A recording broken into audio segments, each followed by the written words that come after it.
We are back. Thank you very much for joining us. And my guests have already started a very interesting debate about Singapore and how depressing it is if you make the comparison.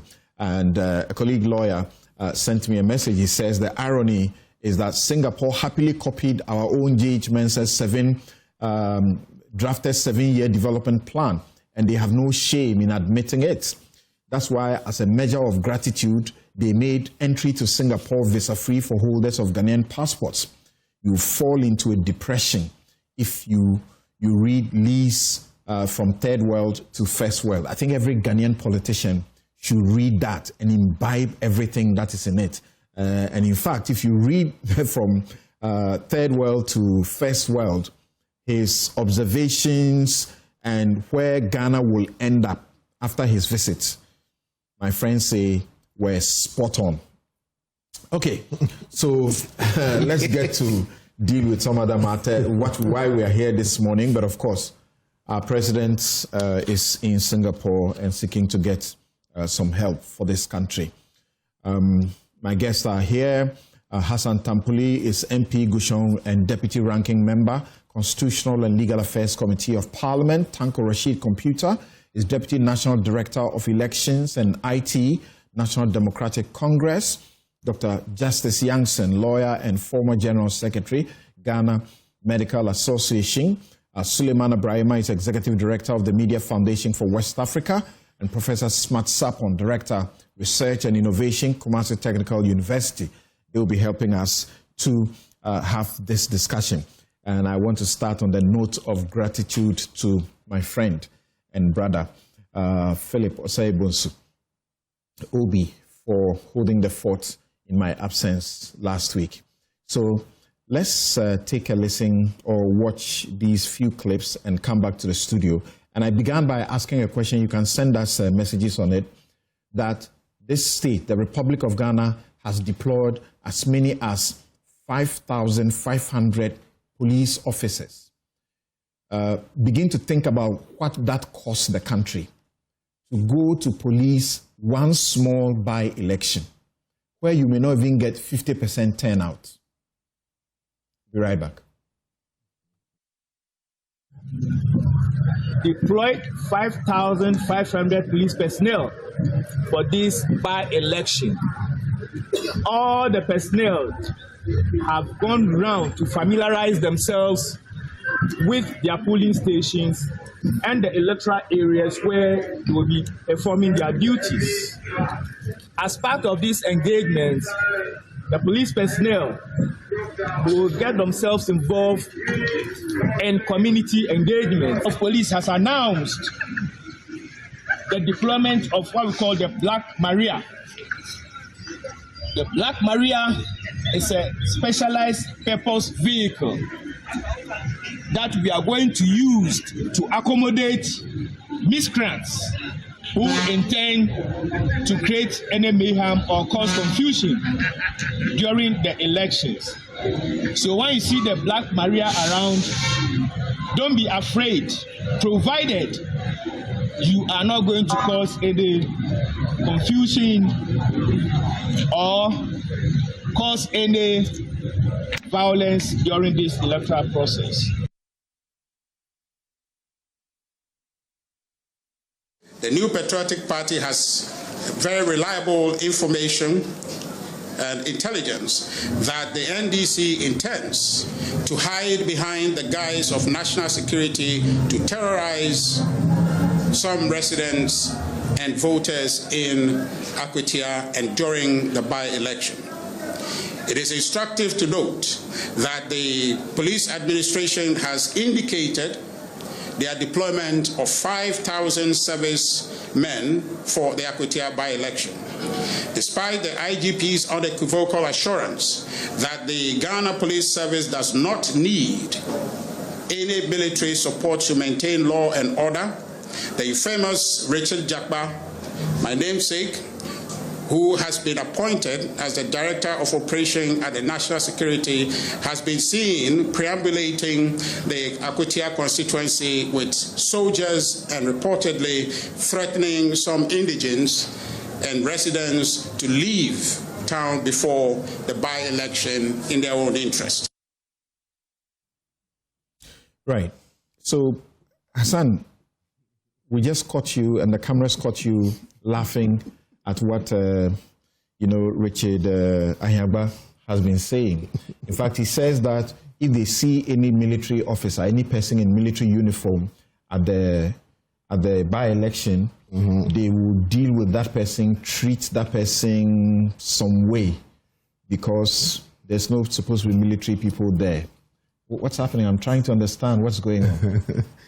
Samson, thank you. Welcome. Thank you. Good morning to you and my fellow panelists, and then good morning to the good and virtuous people of Gushegu, who I believe are watching me from home. So, Samson, the question that you asked, I was laughing not just because of what Richard Ahiagba is saying, but because of some history of what we know about Richard Japa, about some of the Rambo-style activities that he has engaged in since this government came into being.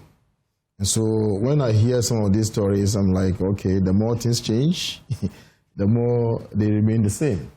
So how is it that the IGP would announce that the police is going to be fully in charge of security of any and everything that has to do with Akwatia, and that they are deploying about 5,500 men, approximately one police for 10 voters in Akwatia, because the voter population is about 52,000, if my numbers are correct. So that's about 10 voter per police. And that's even way too much. And we are being told that the military is also surreptitiously doing some activities under the leadership of Richard Japa. Now, if you have regard to what has transpired previously, the rerun in Ablekuma North, and some of the violence that took place, and you go back to even Chereponi, you go back to Ayawaso, where is Wagon, and even that same Akwatia itself, when we're going to do the rerun in about 9 polling stations sometime in 2009, you find that almost invariably the violent situations that we have seen looks like it's likely to going to repeat itself if care is not taken. Now, we need to do something about this situation. If the police is in charge, the police must be seen to be fully in charge. And if the IGP has given assurance that the police, without involving any other security agency, is going to be fully in charge, then any other person who comes there must necessarily, be cleared by the IGP, first of all. And that clearance must be made known to the constituents and Ghanaians in general, that the IGP has varied his position that it's only the police that's going to be responsible for these elections, so that we know that the military are going to be deployed on the day of election. Otherwise, what Richard Ahiagba is saying is that if this is what the case is, the official position is what the IGP has communicated, it only means that if we find people wearing custom uniform, prison uniform, fire service uniform, military uniform, it's likely that these guys are going to be imposters. So we must take the law into our hands to protect the ballot. That is essentially what Richard Japa is saying. I'm not too sure whether that is the best. Richard Ahiagba is saying.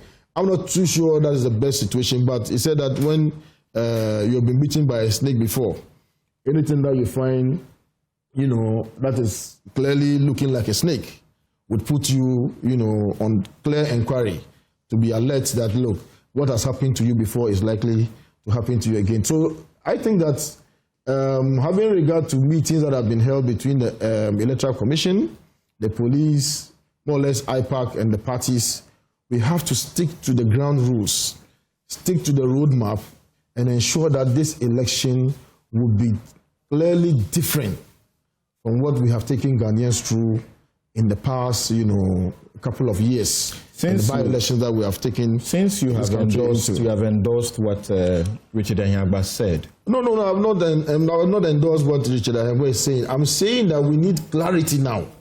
Because what Richard Anyagba is saying is that IGP says that we are going to have only police on the ground.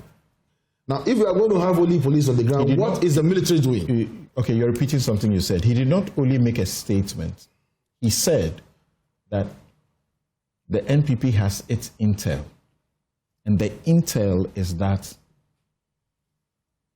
the national security under Richard Japa's direction are in there to cause mayhem. He actually said that they had, gotten people to leave their homes. Yes. And molested people and so on. To live in their own interest. And you say that the military is doing something surreptitiously under the leadership of Richard Japa. That's what you just said. Exactly. Okay. So you know the way you know the way I do my stuff here. Of course, I know. Okay. And you are a lawyer. So the name of the game is evidence. That's right. Can the NPP or yourself point us to a scintilla of evidence to support these very wild, serious claims? Oh, that shouldn't be a problem. We have our people on the ground in Akwatia, and I'm sure as we sit in this studio, if I request for it, I would be giving the evidence and I will share it with you. But what is important is that we must recognize the people they have asked to leave their homes and so on. Have you heard any one person in that constituency complain that this is what has happened to them? You see, Samson, they won't get the benefit of coming to Newsfile, or they won't get the benefit of going on radio or TV. It's only when we do our door-to-door, and that's what we do. We don't just mass up people to do mass rallies. We go to their various homes, and then we listen to their concerns. And some of them, people would have been taken under such treatment, and they would be quiet in Akwatia. They would not have spoken up. And that's why they have reported to us, and we are just anchoring, the voices of the people. They are reporting to you. They are not talking to the media about it. But on the ground in Akwatia, these are matters that are openly being discussed. So maybe Accra, we don't even realize what's going on in Akwatia, but there's a lot going on the grounds in Akwatia. Okay, there's a lot of obviously you can't get any evidence from you guys. But what I need you to tell me is when you say the military is there doing something surreptitious under the leadership of Richard Japa, what exactly is this they are doing? What it is they're doing is that they are moving with their vehicles, all right, on the ground and moving from place to place, one committee to the other, in clear military uniforms, all right? So, when it comes to elections, the election architecture is such that the police is primarily responsible. It's only when police call in the military or they call national security for reinforcement that we find the military joining. But in this case, we have not even started the election. So what is going to happen is that you admit that on the day of election, the police can call in the military. So what do you say to Richard Anyagba, who says if they see any military officer, they will treat him, so I can't repeat his own words, and so on and so forth. The last communication we heard from the IGP is that the police will be solely responsible for this election. The IGP has not said anything to the contrary. So it stands to reason that the IGP's earlier position stands. So any other thing that is contrary to what the IGP says would be deemed to be flouting even the police regulations. Okay, you hold on. So we want to see a situation where the IGP himself will speak to the Ghanaian media and the Ghanaian people and the people of Akwatia to expect this or the other.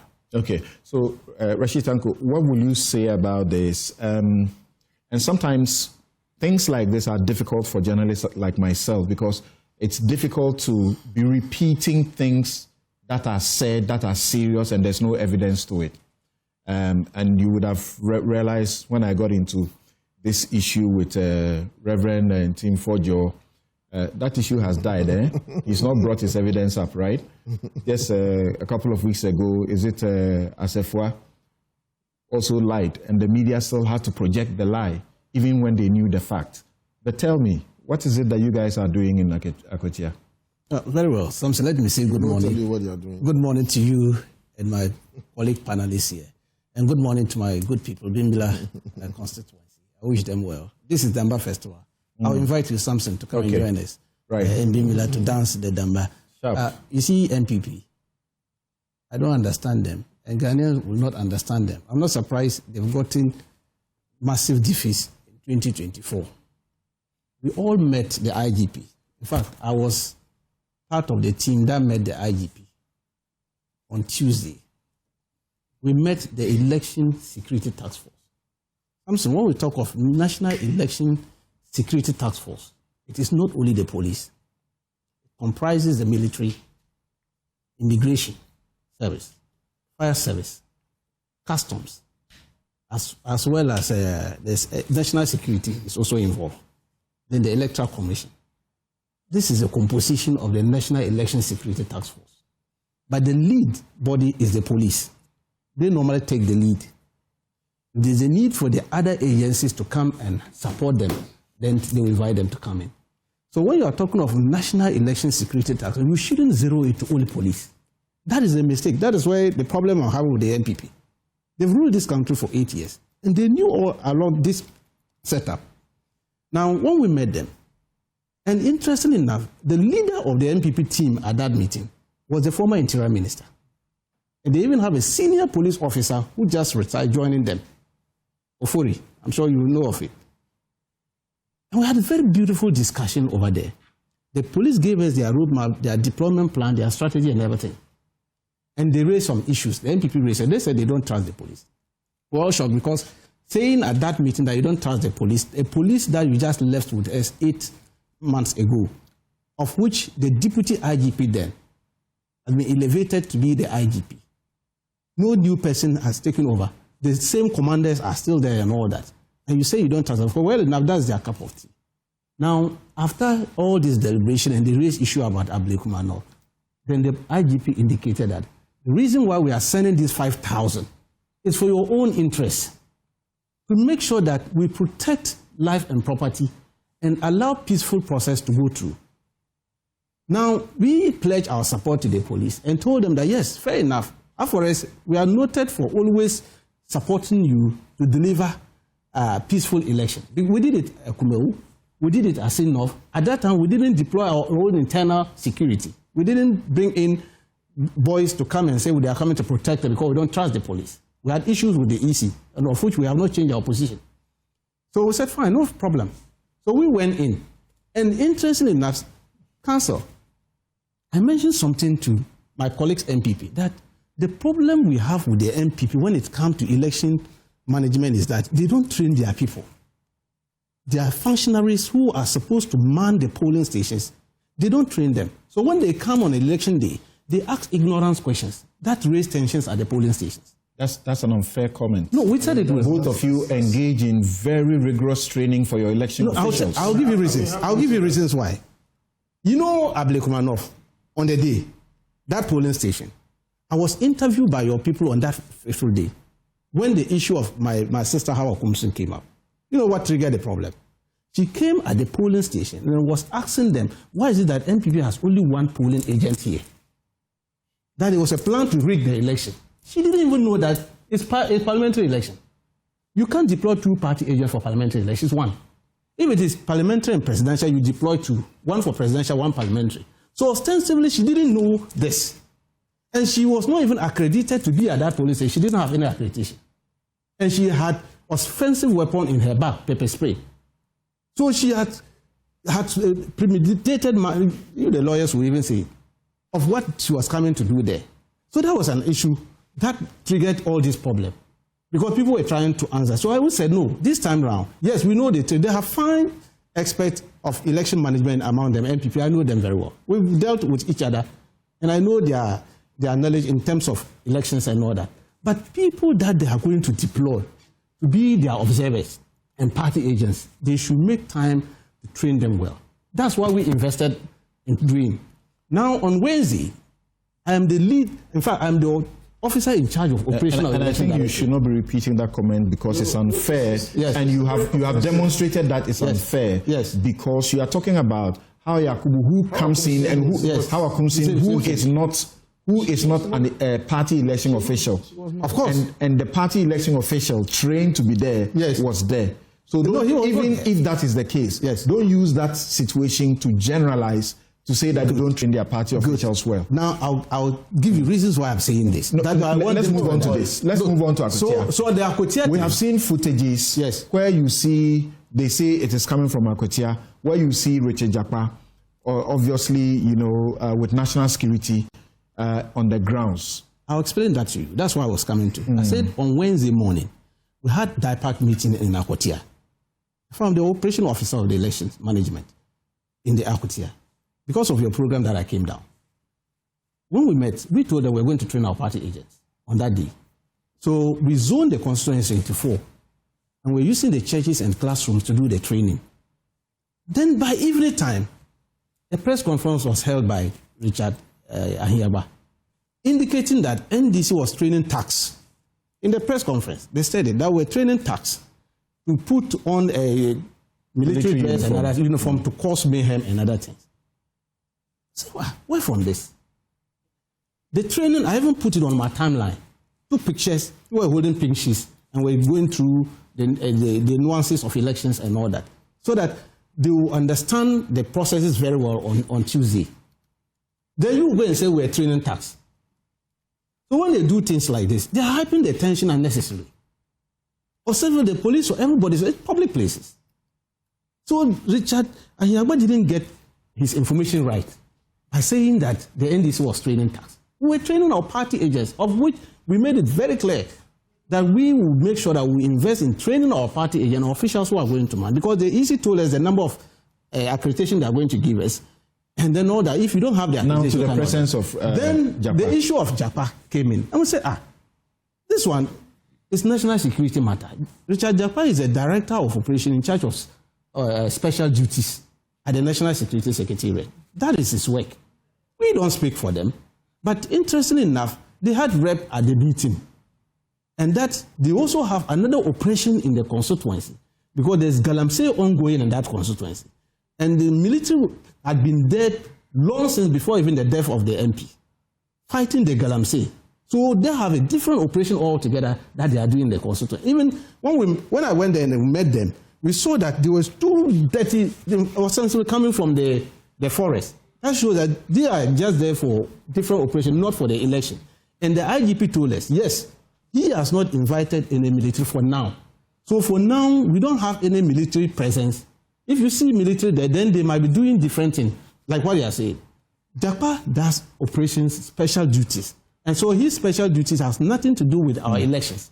It could be of different matter that they are in there. But you see, well, they will see, you also say circumstantial evidence.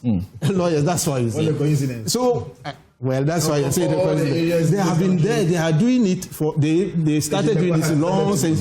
He went there several before the MP. So, Rashid, hold on for me. Hassan, if there is military there, what could they be used to do? If you have contested the election before, and then my brother, Tanko Computer, will tell you, the military can do a whole lot. Tell us, what can they do? It's difficult for me I don't want to impugn the integrity of the military on TV, but I think that you have suspicion, and you use the word they are.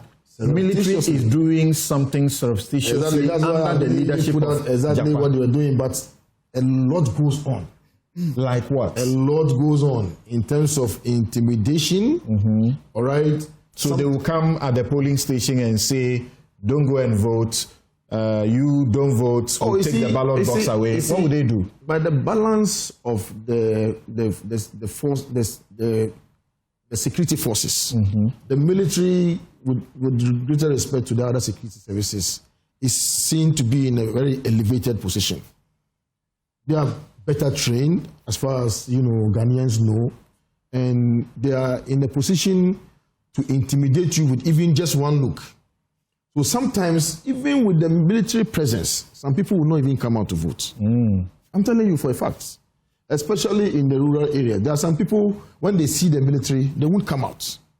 You understand? That's why, to all intents and purposes, the military is kept out, unless, of course, there is an attempt to threaten the peace. So holding a press conference, then the military holding a press conference and making all the commentary and all of that is to say that we don't want the military to show up and look at people, because if they do, people will not vote. Is that it? Oh, no. That's not exactly what I'm saying. I said that the things that the military can do, I'm not able to say it on TV, but I'm just saying that for some people, merely even seeing the military is threat enough for them not to come out. All right?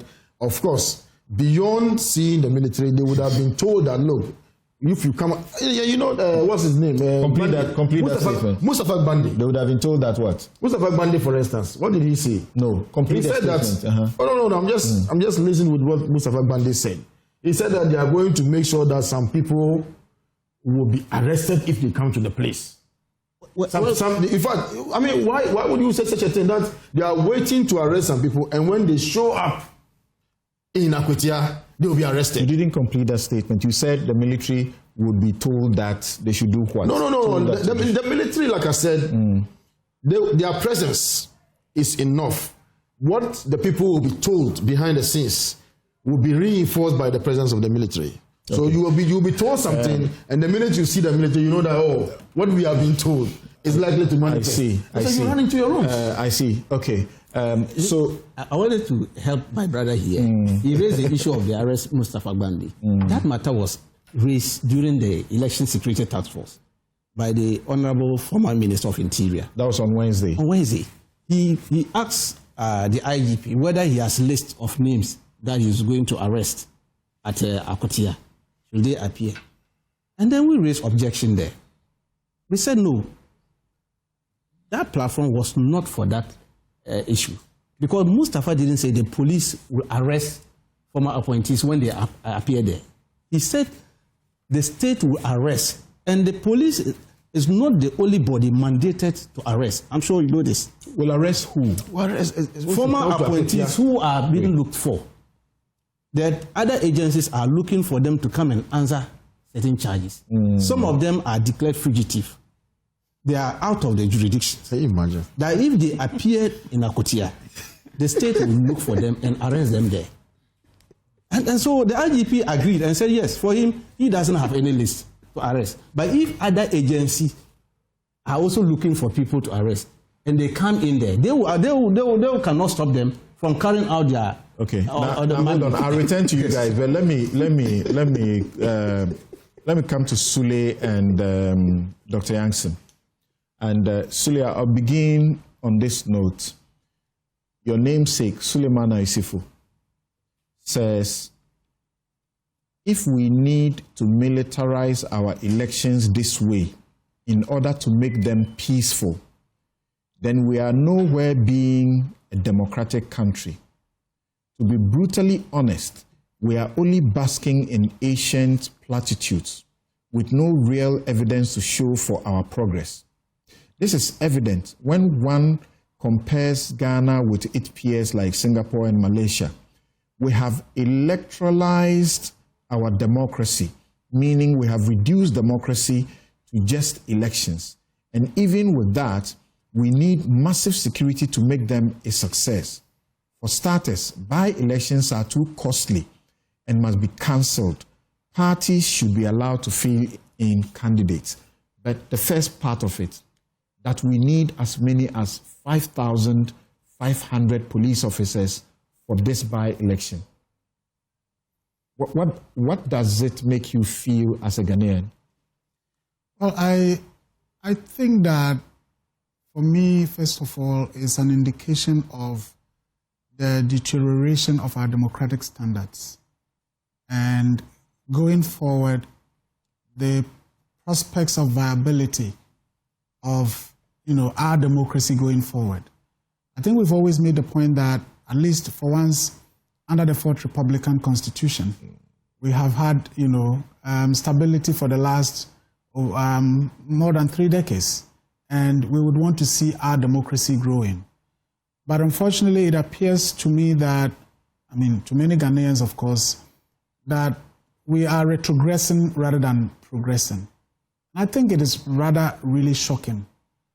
We are going into a by-election of 119 polling stations with 52,328 persons, one constituency. And our parties have succeeded in reducing... In a by-election, you may not get 50%. Yes. Very likely. Yes.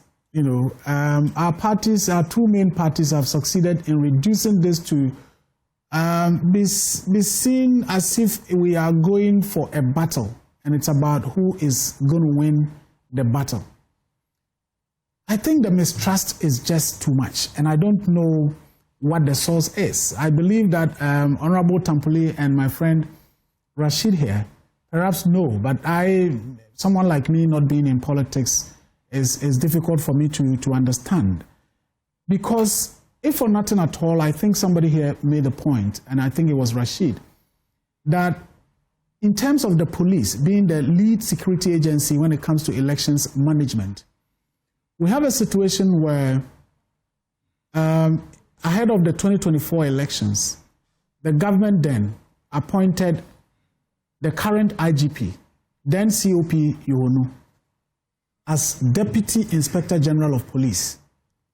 That did not raise questions for many. In charge of what operations. did was the designation that they gave him in charge of operations. And people were like, this is the first time that we are hearing of a deputy IGP being appointed and being designated for a specific role. The intention was that he was to supplant Akufo Dampare, who was being firm.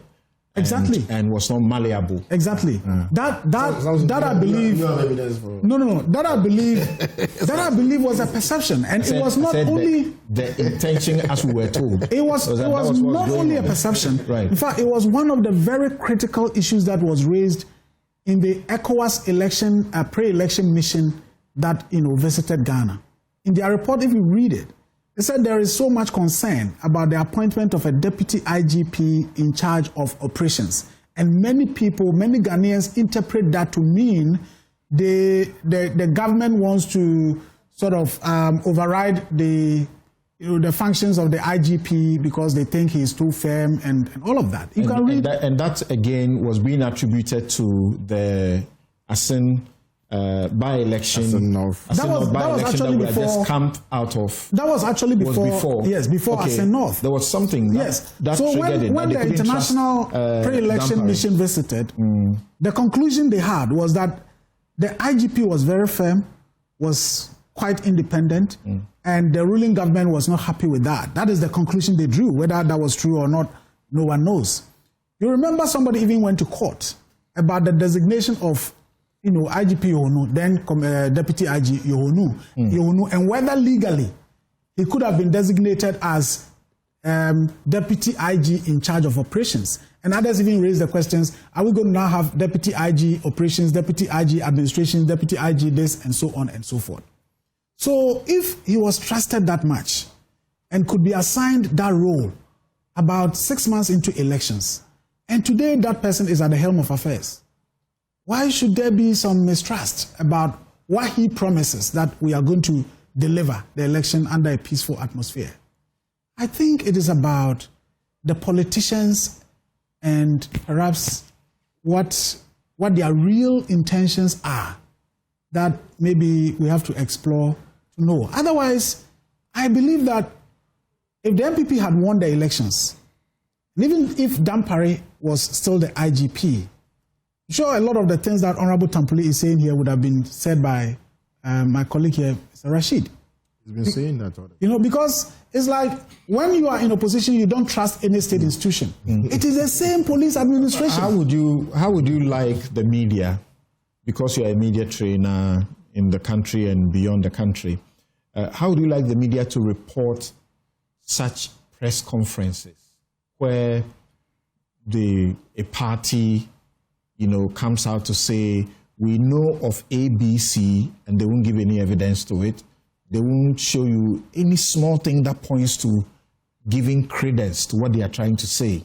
And they will say, when they were asked, when Ahiagba was asked, he said, oh, you want me to disclose that to you? We are holding it to our chest. How do you want the media to cover such? Because as the both of them agree, this kind of rhetoric heightens tensions unnecessarily. No, I think that's also part of the problem we have, where the media seem to be prepared to basically serve as megaphones for whatever statements that are made by politicians. Whatever is said, let's blow it. Whatever is said, let's put it out there. I think elsewhere that is not what is done. You will regret for making baseless statements, for making statements without evidence, because you'll be confronted and you'll be exposed. But here, maybe we are in a rush to put out whatever is being said there. And I think going forward, we need to encourage our colleagues to always demand the evidence. Why do you say it? What is the basis? And before they go for such press conferences, especially if they know the issues, they should have read about it. For example, the man told them, we have it, but we'll keep it to our chest, we won't give it to you. What is the journalist supposed to do in that circumstance? But why do you then organize a press conference? You are organizing a press conference to tell us what? If you have information that you don't want to disclose to us, you are only inviting us to speculate to us, for us to carry your speculation. So they shouldn't publish their speculation? I don't think so. Unless you have the evidence, unless you have concrete something to say. You don't invite me and tell me I have the evidence, I won't give it to you, but go and publish my speculation. How do you expect the media to do that? Hold on there. Dr. Jansen and Smart Sapon is also on. We'll get to him on the part of the, call it the statistical prediction games that is going on, because that's an area that he's comfortable with.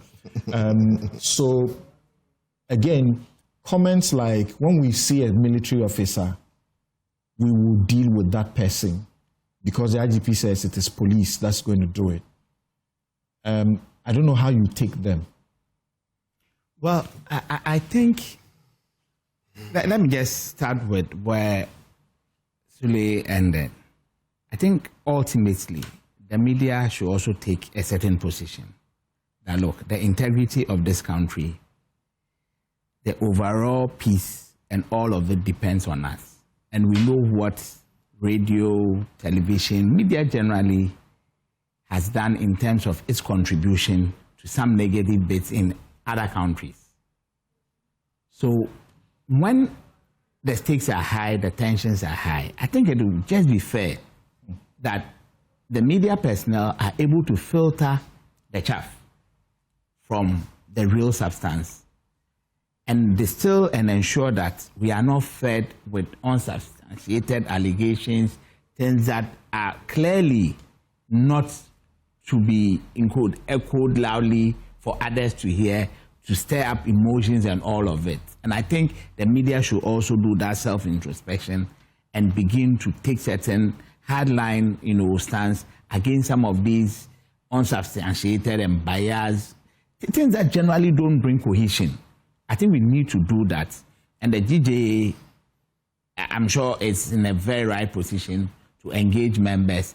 I know that the media itself now, if you look at the landscape, we are beginning to have MPP, NDC, media persons. We are beginning, is that what you said? Oh, we have. Let me put it that way. So it's as if some people will always want to push out things that will favor one party or the other. But ultimately, the consequences, as and when they happen and it's negative, will affect all of us. But the presence of Japa in the constituency, is it not curious to you? To be honest with you, it's very curious. And when Tanko, went on and said, look, he may be doing special duties and he's been there back and forth, I'm like, is Akwatia the only constituency where Galamsey exists? And based on what Tanko said, definitely he's been there more than once. The question I will ask is, all the Galamsey sites in Ghana, has he visited all those places more than once? He did. And no, you see, you were talking about over the last 2 weeks or 3 weeks, he keeps going in and out. I don't think under standard operations, Galamsey in Akwatia will be so paramount that he will go there countless times within a space of 2 to 3 weeks. And the coincidence, you see, yes, genuinely he may be working, but sometimes when you put all the circumstantial bits together, you question certain things that are being said. And that is the truth. Yes, he may be there doing 1 or 2 operations, But is it the case that those operations can only happen within this period when tensions are so high and everybody is talking against the use of the military in our elections? As a lead operations person at national security, every election is a national security issue. And so they need to scope the place and be sure of things before police will call them when they have to come. That would be fair, but not under the guise of we are doing galamsey operations, as Tanko is saying. It is standard practice that the intelligence agencies will swoop and make sure that, look, things are right. If you go to the military, they will tell you that the recce team is ahead to go and make sure. So those bits, I think, are standard practice. And usually, sometimes when some of these things are happening, you might not even see them in full-blown military outfits.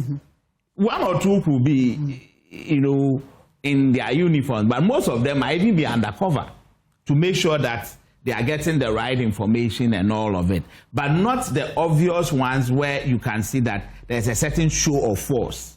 And like Hassan said, we know the roles that the military have played and some of the things that can actually happen within the process. So I think that they need to de-escalate and ensure that there is peace in that region. I'll read this message without naming the source. I think the IGP was wrong in saying the military will not be involved in the Akwatia elections.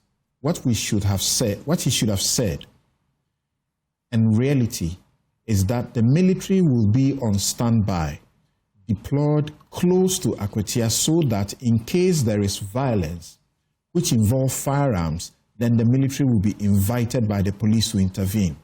The key issue is that the police must invite the military when the situation gets out of hand and that they will not deploy on their own. Let's remember that when there is outbreak of violence, it becomes a national security issue. And I said I will not disclose who is sharing with me is because these are people who are up there in the security architecture and saying that the IGP may have misspoken by saying that, it's just police job. In fact, Samson, I was just going to come to that point just before you read what you read. If you even look at the rules, there is a point at which the military guys can be called upon. And it's been rightly outlined, so I don't need to go back and explain those things. So sometimes the communication or the narrative when some of these things are happening are also very important. And if the IGP may have spoken in a certain way, nothing prevents, others from coming in to let everybody understand that, yes, this was said, but in the scheme of things, when it comes to the worst case scenarios, there are times that we may have to fall on the military. Looking at the numbers of police who are currently there, averagely, we are doing about 6 police officers for one polling station. And I think this might be a record as far as Ghana is concerned. I don't remember ever getting these huge figures anywhere. It's almost 10. No, the police station. The police station. 46. Exactly. You see, we are talking about 119, 120 police stations. Yes. So when you divide the 5,500 by that number, easily. Of course, even if they decide to deploy some in the communities, the numbers that will be at the polling stations will be such that if our police, as we all know, are well trained and sometimes they have specialized, units amongst them, what have you, then their presence alone is more than good enough. Because looking at the numbers, I wonder if that would be so inadequate such that they wouldn't be able to maintain with that kind of numbers, and I asked that question to Sule earlier, and in my introduction, I asked my audience to tell me if they thought this was a banana republic. How do you feel that you need such numbers? You see, it's unfortunate. But for a small by-election, so it's unfortunate, but it's self-inflicted because NDC MPP politics has basically divided the entire country. And sometimes you are so polarized such that the least thing, you see what will happen.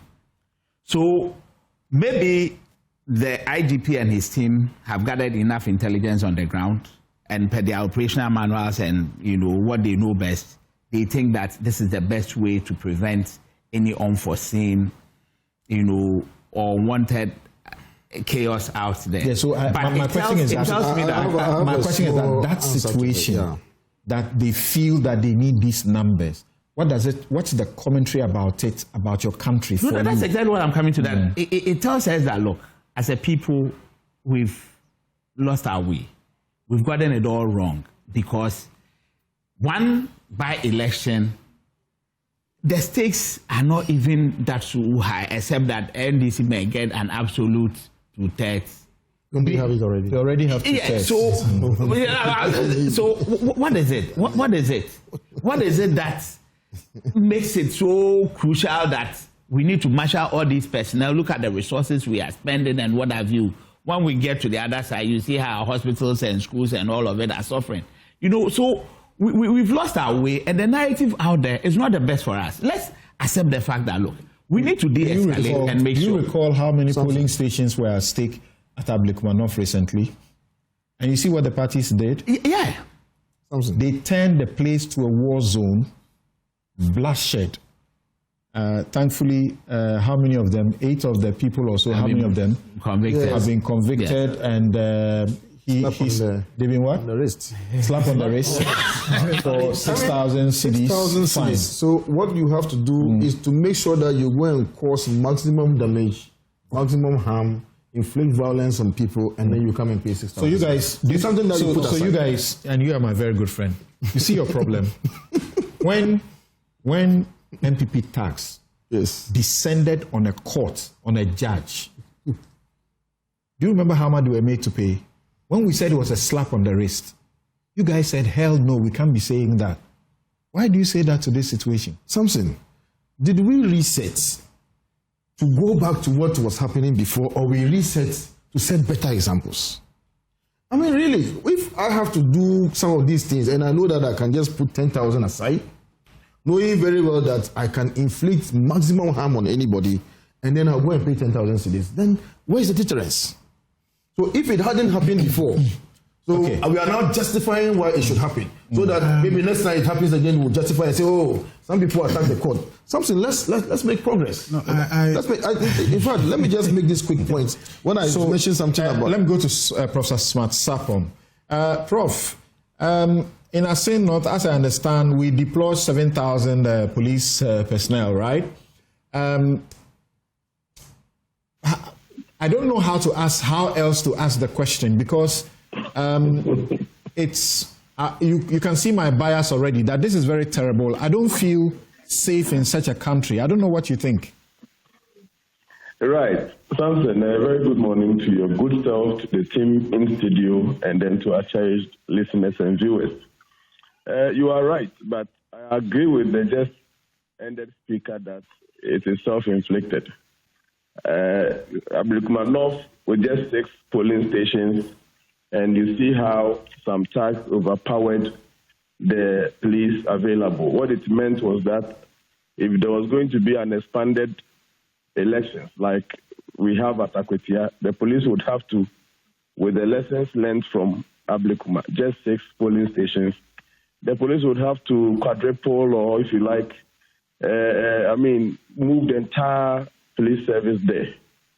So if 6 would lead us to the chaos we saw in Ablikmanov, then 120 polling stations will mean that they may need to. I even want to believe that, aside the numbers we are mentioning, they have standby teams ready to be deployed in the event that those who are at the police stations will be overpowered. So it is self-inflicted. They are not going to change anytime soon. The law sometimes deals with them softly, very, very softly sometimes. And so they are not deterred enough, and I'm afraid it is not going to end anytime soon. And then the police will be blamed at the end. So they would want to clear their name this time by increasing the numbers to the numbers we are mentioning. And I have added that I am very, very sure that there will be some team standby in adjoining constituencies or at the regional head office, ready to move in to beef up the numbers if situations get chaotic. So something, as much as we are all not happy about. So what would be your brief prescription? What we should be doing? Because We cannot continue to say these things and throw our hands in despair and say, well, that's what it is, it's getting worse, it won't change, as you are saying. We can't watch the politicians, cause the demise of this state. Anyway, the prescriptions will come perhaps when the actors, the stakeholders are ready to take them, because there's been many stakeholders who have prescribed very, very interesting solutions to some of these things. But, I mean, they will sit in workshops and pretend to have listened to the prescription, but trust me, immediately you leave. Because check the 2024 elections. They went into meeting, they said they were not going to involve the military until necessary. And so one political party, the MPP, precisely says that he took off all his self-trained security men. And before the party realized, the other party has brought in its own tax, who we saw in some of your videos you shared with us, overpowering even the army. In Obuasi, we saw some tax trying to take over or take possession the gun of the military man. So they simply would listen to what you prescribe, but trust me, when the opportunity comes, they will do worse than you even expect. Okay, so let's go to this area where you are more comfortable about. The Global Info Analytics projects Bernard Baidu, the NDC's candidate, to secure at least 53%, as against Solomon K. Asumadu of the NPP, 47%. I'm not sure you have done some work in this area as you did in the main election, but what do you see? Right, so it is a good work. It gives an incursion or an impression of the likely to happen. But the reality, as we all know, would be activities that political parties undertake leading up to the main day, and who has a good day. If all the expected voters should turn out to vote, and the work done by the two political parties gets into its fullness, then we would have the actuals and compare with the predicted. As we all know, this is a sample survey, and it only gives an impression of the possible outcome. When political parties intensify their work and they are able to turn things around, the actuals may differ from the predicted. But if they lose their guard or perhaps throw their research work away, do not act on it and sit aloof, perhaps the predicted may be confirmed. So it is a good exercise. It gives the stakeholders an impression of what could happen. But again, it gives them opportunity to also work hard. If you are told that you are trailing, then you may need to double up your activities. Victory in Akwatia for the NDC doesn't make any difference. They already have two-thirds majority, absolute majority in parliament. They can do any and everything they need to do in parliament. So why do you think they seem to, be working so hard to get this place as well? Something, it's interesting if anybody thinks that if NDC loses in Akwatia, it doesn't mean anything, it doesn't affect. It does affect them big time. All right? How? So you are a government who won an election a few months ago overwhelmingly, and it is interpreted to mean that you have the goodwill of the people. If you lose elections 8 months into your goodwill, what it means is that your goodwill is diminishing at a very, very astronomical rate. How exactly is that for a constituency where the government did not win? So in by-elections, the lead campaign message, the most useful or good campaign message will be development, all right? So you would say that this constituency needs development, and that if you should take an opposition MP, he may suffer in lobbying, but if you take me, a government MP, I may not suffer much to get the needed development you need to you, even though in many instances it has turned out not to materialize the way it gets promised. No, my question was that you said the effect will be a big deal. And I'm asking that this is not a constituency that is for the ruling party. So if they go there to try to annex it and they don't get it, why should it be a big deal? We are here. You would see the feedback that would come if NDC should lose. If NDC should lose, what it means is that all the promises that they are telling them now are things that people do not trust. Because if they do trust in the promises, you are in government and you are in the best position to deliver on the promises you are giving us. If we still turn you down, what it means is that we do not trust the promises you are giving us. Of course, it will also mean that the other party, the NPP, has done its homework well, and they've now been able to sell a very winnable campaign message and all those things. So it's plus or minus, but to the government, it's not going to be that of, no big deal. Okay. Can I get a quick comment on this from you so we can conclude on this subject? I'll get my guests to also say a word about that. There have been proposals championed by persons like Professor H. Kwesi Prempeh, who is currently chairing the Constitution Review Committee work. I think Professor Kweku Asare is also one who supports that view. There are others who also say it's a good thing to do.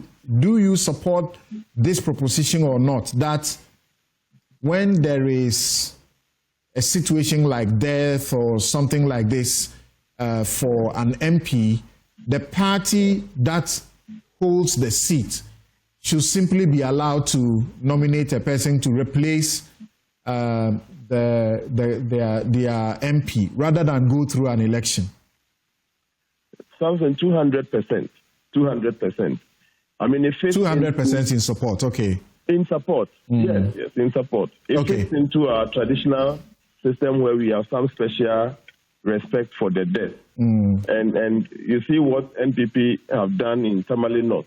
It doesn't mean they won't be competing for Tamale North, Tamale Central ever. But what it means is that under the circumstances, they wouldn't want to compete. But some will say that may be a different, kettle of fish. When the party say I'm not contesting, sometimes they are afraid of something. They know that it's just not doable, and so they don't have to waste their resources, particularly if you are an opposition party. So, guys, quickly, just about in a minute, let's speak to the Constitution Review Committee. Should they effect such an amendment? Yes, Sule, starting with you. Well, I think it would be a laudable thing to do. It saves us the resources. It saves us all this panic. It saves us all this debate about security there or soldiers not there. The point is, if you take Akwatia, for example, just about, let's say 8 months ago or 9 months ago, the people in the area decided that they wanted the late Kumi to lead them. Now, there are two dimensions to it. It could be that Kumi was the person they liked, and coincidentally, Kumi was in the MPP. Or it could be that whoever had been the MPP's candidate would have won because the majority of the people in that constituency wanted MPP to represent them in parliament. So I think the logic behind the proposal is that, look, if a constituency decides that this is the person that we want to represent us in parliament, and that person is on the ticket of this particular party, if the person passes on, let there be internal elections and the party replaces whoever was their representative in parliament. And as I said, I think it saves us the whole thing about, the resources and all. But the other side of it is to say, look, people may have voted but regret it. Okay. And say, if I knew, I would have gone this way. I said I was taking just a minute's comments from you guys. And the deceased MP, NSCR Kumi, he sat by exams. Yeah. A results came yesterday and he actually passed. He's number 16 on the list. He's number 16 on the list. Oh, okay. Yes, Rashid Tanko, what do you say? Well, is it a good idea? No, I totally disagree. The framers of our 1992 Constitution and the reading of the Representation of People Act talks about representation. It didn't talk about political parties representation. It's about representation of the people. Are we going to elbow out independent people? Is that what we are trying to do? The people want somebody to represent it. You are not a political person. Your community wants you. They think that you can do a good job. So because you don't belong to NDC, you don't belong to MPP, you don't go to parliament. Is that what we are trying to do? I disagree. If you look at the representation of the People Act, I think they thought through that and put that in there. And as could be represented. And the respected law teacher, Clara Berry Kasati, also with the CDD, agrees with you. She says, I disagree with the view that when an MP dies, the party holding the position should choose a rep. My reasons are as follows, including one, what if it is an independent seat? That is what I was looking at. So we have to look at it. Maybe we have to look at the modalities, the CI very well. If you look at the CI, maybe we can tweak it a bit to save the purpose we are looking at, but not to elbow out other interest parties that will be interested in this. But there was one thing I wanted to bring to your notice. When we are talking about the security of the place, why the IGP is deploying this large number. We just saw something yesterday. You know, they nearly attacked my national chairman and our candidate at the funeral. Grounds of 1 week observation. 1 week observation. Okay. That was terrible. Yes, Dr. Yancey, what do you also say? Clara says it defeats the entire principle of representation. The purpose of electing an MP is for the people to decide whether they want the specific candidate. In fact, I agree with Clara. I was going to say the same thing. Look, what if it's an independent candidate? Then the other side. Will go for elections. No, hold on. Yeah, no, kindly hold on. The other side of it is that, you know, if you look at the nature of the parliamentary seats, sometimes you realize that there's a clear-cut, what we call in Ghana, skirt and blouse voting. So the presidential candidate who probably even became the president in that particular constituency will lose. But the MP candidate will win or lose. And you know, so we won the Akwatia presidential. So it tells you that there's a certain element of preference for a specific person. They live in the community. They know who represents who. Right. You know, so I think that, yes, if you look at one side of it, cost and the tensions and what have you, but if you look at the nitty-gritties properly, because we are talking about the representation, if we allow a party to force somebody who the people don't like on them, I think that will also be problematic. That's all. Thank you. I think that I agree partly to the proposal that we should have the party replace the person. But first of all, the party sponsors the candidate, right? So I am on the ticket of the MPP because the MPP is sponsoring me. I'm not an independent candidate. So it stands to reason that the party can replace, you know, a person who is deceased. That is one. Now, I believe that it will be a prudent thing to do if the candidate is deceased and the person is coming from one political party or the other. Then we can make a general rule. This is it. But we can do the exceptions. If the by-election has arisen due to resignation or removal from office by reason of disqualification and so on and so forth, then we can do, you know, otherwise it will be difficult for us, especially in the case of our independents. What do we do? Do we get somebody else from the family? Or independent we are talking about in this parliament, how many independent MPs are there? No, but we've had of course, but we have had them. In fact, how many are there? Oh, we have about four. Yes. We have we have A plus. Okay. Then, all right. Okay. So, but is the prayer of all of you that on is it Tuesday? Tuesday. That Tuesday things will go smoothly. Let me just land. Okay. I think that the people of Akwatia will retain the MPP in office to honor the memory of Honorable N.S. Yaokumi, because the gentleman contested the 2020 elections and lost narrowly. But this is a seat that is predominantly MPP. Anytime MPP is winning, we win big.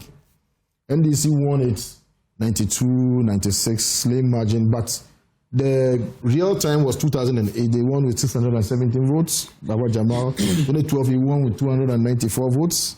And then when we won in 2016, we won by 5,528 difference.